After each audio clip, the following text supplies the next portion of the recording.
ಸ್ನೇಹಿತರೆ ನಮಸ್ಕಾರ. ಇದು Utkarna bitcoin Kannada YouTube channel. Everything tends to zero against bitcoin. ಎಲ್ಲ ಅಗತ್ಯ ವಸ್ತುಗಳು ಮತ್ತು ಸೇವೆಗಳು, ರಿಯಲ್ ಎಸ್ಟೇಟ್, ಎಲ್ಲ ಅಸೆಟ್ ಕ್ಲಾಸಸ್ ಬಿಟ್ಕಾಯಿನ್ ಮಾಪನದಲ್ಲಿ ಝೀರೋಗೆ ಹೋಗ್ತಾ ಇರ್ತವೆ ಅಂತ ಹೇಳಿ ಏನೊಂದು ಸೀರೀಸ್ನ ಶುರು ಮಾಡಿದ್ದೆ. ಆ ಒಂದು ಸೀರೀಸ್ನ ಮುಂದುವರೆದ ಭಾಗವಾಗಿ ಇವತ್ತು ನಾನು TCS ನ ಸೆಲೆಕ್ಟ್ ಮಾಡ್ತಾ ಇದ್ದೀನಿ. TCS as an equity asset class ಯಾವ ರೀತಿ ಪರ್ಫಾರ್ಮೆನ್ಸ್ ಕೊಟ್ಟಿದೆ ಎಲ್ಲ ಹಣದ ಮಾಪನದಲ್ಲಿ, ಇಂಡಿಯನ್ ರುಪಿ, US$, ಚಿನ್ನ ಮತ್ತು ಬಿಟ್ಕಾಯಿನ್ ಮಾಪನದಲ್ಲಿ ಯಾವ ರೀತಿ ಪರ್ಫಾರ್ಮೆನ್ಸ್ ಕೊಟ್ಟಿದೆ, ಎಷ್ಟು ರಿಟರ್ನ್ಸ್ ಕೊಟ್ಟಿದೆ, ಎಷ್ಟು ಈಲ್ಡ್ ಕೊಟ್ಟಿದೆ ಅಂತ ಹೇಳಿ ಈ ವಿಡಿಯೋದಲ್ಲಿ ನೋಡ್ತಾ ಹೋಗೋಣ. ನಾನೀಗ ಇರುವಂಥದ್ದು tradingview.com TCS ನ ಮಂತ್ಲಿ ಟೈಮ್ ಫ್ರೇಮ್ ಅಲ್ಲಿ ಇದ್ದೀನಿ.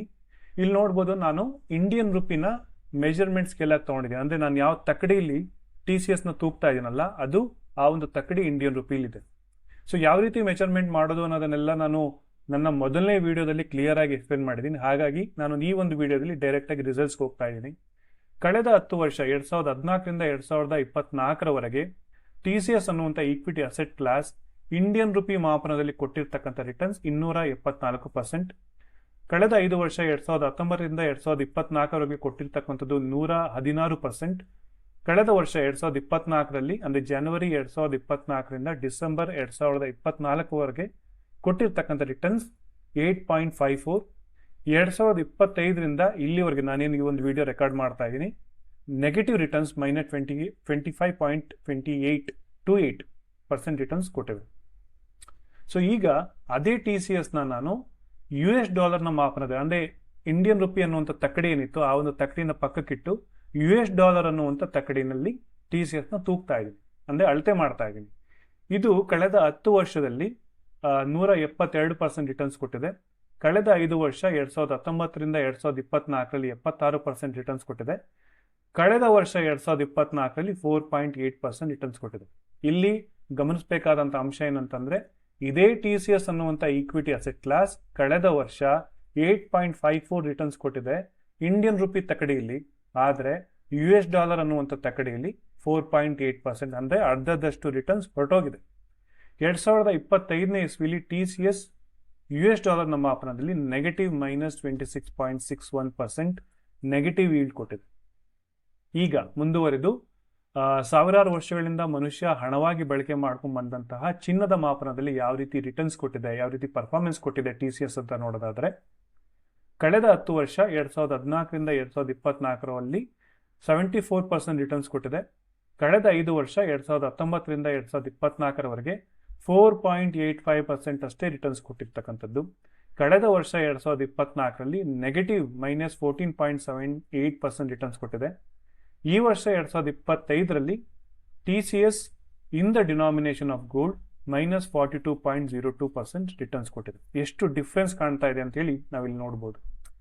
ಈಗ ನಾವು ಹೈಪರ್ ಇನ್ಫ್ಲೇಷನ್ ಅಲ್ಲಿ ಬದುಕ್ತಾ ಇರೋದ್ರಿಂದ, ಅಂದ್ರೆ ಪ್ರತಿ ವರ್ಷ ಒಂದು ಎವ್ರಿ ಕ್ವಾರ್ಟರ್ ಎವ್ರಿ ಇಯರ್ ಅಂತ ಏನು ಹೇಳ್ಬೋದು, ಈ ಒಂದು ವ್ಯವಸ್ಥೆ ಅತಿ ಹೆಚ್ಚು ಹಣವನ್ನ ಅಂದ್ರೆ ಫಿಯಟ್ ಕರೆನ್ಸಿಗಳನ್ನ ಪ್ರಿಂಟ್ ಮಾಡ್ತಾನೆ ಹೋಗ್ತಾ ಇದೆ. ಹಾಗಾಗಿ ಹಾರ್ಡ್ ಅಸೆಟ್ಸ್ ಏನಿದೆಯಲ್ಲ ಅದು ಒಳ್ಳೆ ಪರ್ಫಾರ್ಮೆನ್ಸ್ ಕೊಡ್ತಾ ಇದೆ, ಮೀನಿಂಗ್ ತನ್ನ ಪರ್ಚೇಸಿಂಗ್ ಪವರ್ನ ಅದು ಕಾಪಾಡ್ಕೊತಾನೆ ಹೋಗ್ತಾ ಇದೆ.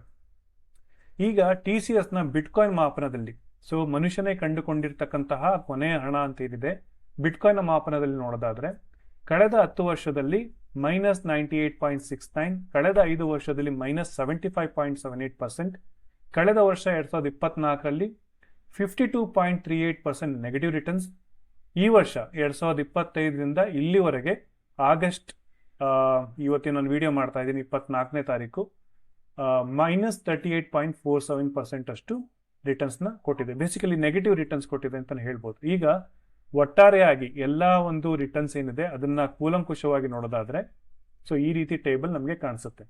TCS performance against different money ಅಥವಾ ಕರೆನ್ಸೀಸ್ ಆಸ್ ಆಫ್ 24 ಆಗಸ್ಟ್ 2025. ಇವತ್ತು ನಾನು ವಿಡಿಯೋ ಮಾಡಿರ್ತಕ್ಕಂಥ ದಿನಾಂಕ ಇದು. ನಾನಿಲ್ಲಿ ಡಿಫ್ರೆಂಟ್ ಟೈಮ್ ಫ್ರೇಮ್ಸ್ನ ಹಾಕಿದ್ದೀನಿ. ಡಿಫ್ರೆಂಟ್ ತಕಡಿಗಳು ಅಂದರೆ ಬೇರೆ ಬೇರೆ ತಕಡಿ ಅಥವಾ ಮೆಜರ್ಮೆಂಟ್ ಸ್ಕೇಲಲ್ಲಿ ನಾನು TCS ಅನ್ನುವಂಥ ಈಕ್ವಿಟಿ ಅಸೆಟ್ ಕ್ಲಾಸ್ನ ಅಳತೆನ ಮಾಡ್ತಾ ಇದ್ದೀನಿ.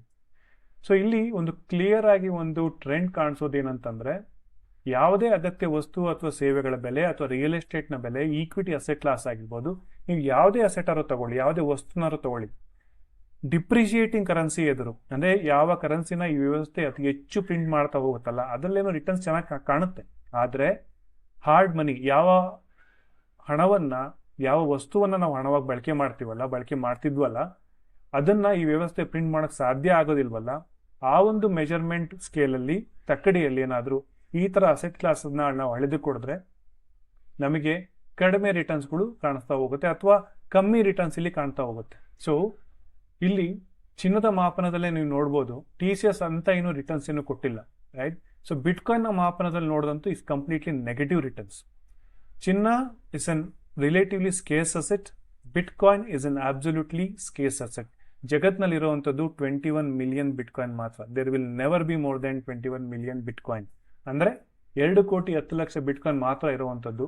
ಕರ್ನಾಟಕದ ಜನಸಂಖ್ಯೆನೇ 7 ಕೋಟಿಗಿಂತ ದಾಟಿ ಮುಂದಕ್ಕೆ ಹೋಗ್ತಾ ಇದೆ. ಬಿಟ್ಕಾಯಿನ್ ಮಾತ್ರ ಜಾಸ್ತಿ ಮಾಡೋಕ್ಕೆ ಸಾಧ್ಯ ಆಗೋದಿಲ್ಲ. ಹಾಗಾಗಿ ಮನುಷ್ಯನೇ ಕಂಡುಕೊಂಡಿರ್ತಕ್ಕಂತಹ ಕೊನೆ ಹಣ ಏನಿದೆಯಲ್ಲ bitcoin is the real hurdle rate. So ಒಟ್ಟಾರೆಯಾಗಿ ಇಲ್ಲಿ ಅರ್ಥ ಮಾಡ್ಕೊಬೇಕಾದ್ರೆ ಏನಂತಂದ್ರೆ, ಚಿನ್ನ ಮತ್ತು ಬಿಟ್ಕಾಯಿನ್ ಏನಿದೆಯಲ್ಲ ಇದು ಮನುಷ್ಯನೇ ಕಂಡುಕೊಂಡಿರ್ತಕ್ಕಂಥ ಹಣ. ಇವು ಏನು ಬೆಂಚ್ ಮಾರ್ಕ್ ನ ಸೆಟ್ ಮಾಡಿದೆ, ಒಂದು ಹರ್ಡಲ್ ರೇಟ್ ನ ಸೆಟ್ ಮಾಡಿದೆ. ಈ ಒಂದು ಬೆಂಚ್ ಮಾರ್ಕ್ ಮತ್ತು ಹರ್ಡಲ್ ರೇಟ್ಗಿಂತನೂ ಉತ್ತಮವಾಗಿ ಯಾವ್ದಾರೋ ಒಂದು ಅಸೆಟ್ ರಿಟರ್ನ್ಸ್ ಕೊಡ್ತಾ ಇದೆ ಅಂತಂದ್ರೆ ಅದನ್ನ ತಗೊಳ್ಳೋದ್ರಲ್ಲಿ ಅರ್ಥ ಇದೆ. ಇಲ್ಲ ಚಿನ್ನಕ್ಕಿಂತ ಬಿಟ್ಕಾಯಿನ್ಗಿಂತ ರಿಟರ್ನ್ಸ್ ಕೊಡ್ದಲೇ ಇರ್ತಕ್ಕಂಥ ಅಸೆಟ್ ನಮ್ಗೆ ಇಲ್ಲ ಅನ್ನೋದಾದ್ರೆ it just make sense to buy gold, buy bitcoin and hold ಮಾಡಿದ್ರೆ ಸಾಕಾಗತ್ತೆ. ನಾವು ಒಳ್ಳೆ ರಿಟರ್ನ್ಸ್ ನಾವು ಪಡ್ಕೊಂತ ಹೋಗ್ತಾ ಇರ್ಬೋದು. ಸೊ ಜೊತೆಗೆ ಈ ಒಂದು ಕರೆನ್ಸಿಗಳ ಏನು ಮಾಪನದಲ್ಲಿ ನಡೀತಾ ಇದ್ದೀವಿ, ನಾವು ಮುಂದಿನ ದಿನಗಳಲ್ಲಿ ನಮಗೆ ಬೇಕಾದಂತ ಎಲ್ಲ ಅಗತ್ಯ ವಸ್ತುಗಳು ಮತ್ತು ಸೇವೆಗಳನ್ನ ನಾವು ಬಿಟ್ಕಾಯಿನ್ ಮಾಪನದಲ್ಲಿ ಅಳಿಬೇಕಾಗತ್ತೆ. ಯಾಕಂದ್ರೆ ಬಿಟ್ಕಾಯಿನ್ ಅನ್ನು ಯಾರು ಪ್ರಿಂಟ್ ಮಾಡಕ್ ಸಾಧ್ಯ ಆಗೋದಿಲ್ಲ, ಅದು ತನ್ನ ಮೌಲ್ಯವನ್ನ ಕಾಪಾಡ್ಕೊಳ್ತಾನೆ ಹೋಗ್ತಾ ಇರುತ್ತೆ. ಹಾಗಾಗಿ ದ ರಿಯಲ್ ಅಸೆಟ್ ರಿಟರ್ನ್ಸ್ ಯಾವುದು ಅಂತ ಹೇಳಿ ಹೇಗೆ ಕಂಡುಹಿಡಿಯೋದು ಅಂತೇಳಿ ನಾವು ಬಿಟ್ಕಾಯಿನ್ ಅಲ್ಲಿ ಅಳಿಬೇಕು ಹೊರತು Indian rupee, $, Argentina peso, euro ಈ ಒಂದು ಕರೆನ್ಸಿಗಳ ಮಾಪನದಲ್ಲಿ ಅಳತೆ ಮಾಡಿಕೊಂಡು ನನ್ಗೆ ತುಂಬಾ ರಿಟರ್ನ್ಸ್ ಬಂದಿದೆ ಅಂತ ಹೇಳಿ ಅಳತೆ ಮಾಡೋದಿದೆಯಲ್ಲ, it's not a proper way ಅಂತ ಹೇಳೋದು ನನ್ನ ಅಭಿಪ್ರಾಯ. ಸೊ ನಿಮಗೆ ಈ ಒಂದು TCS performance against different money ಅಥವಾ ಕರೆನ್ಸೀಸ್ ಈ ಒಂದು ಮಾಹಿತಿ ಬಗ್ಗೆ ನಿಮಗೆ ಹೆಚ್ಚಿನ ಮಾಹಿತಿ ಬೇಕು ಅಂತಂದ್ರೆ ಈ ಒಂದು ವಿಡಿಯೋದಲ್ಲಿ ಕಾಮೆಂಟ್ ಮಾಡಿ, ಅಥವಾ ನಿಮ್ಮ ಅನಿಸಿಕೆ ಏನಿದೆ, ಅಭಿಪ್ರಾಯ ಏನಿದೆ, ಪ್ರಶ್ನೆಗಳೇನಿದೆ ಅಂತ ಹೇಳಿ ಈ ವಿಡಿಯೋದ ಕಾಮೆಂಟ್ ಸೆಕ್ಷನ್ ತಿಳಿಸಿ. ನಾನು ಅದನ್ನ ಚೆಕ್ ಮಾಡಿ ಖಂಡಿತವಾಗ್ಲೂ ಕೂಡ ರಿಪ್ಲೈ ಮಾಡ್ತೀನಿ. ಧನ್ಯವಾದಗಳು.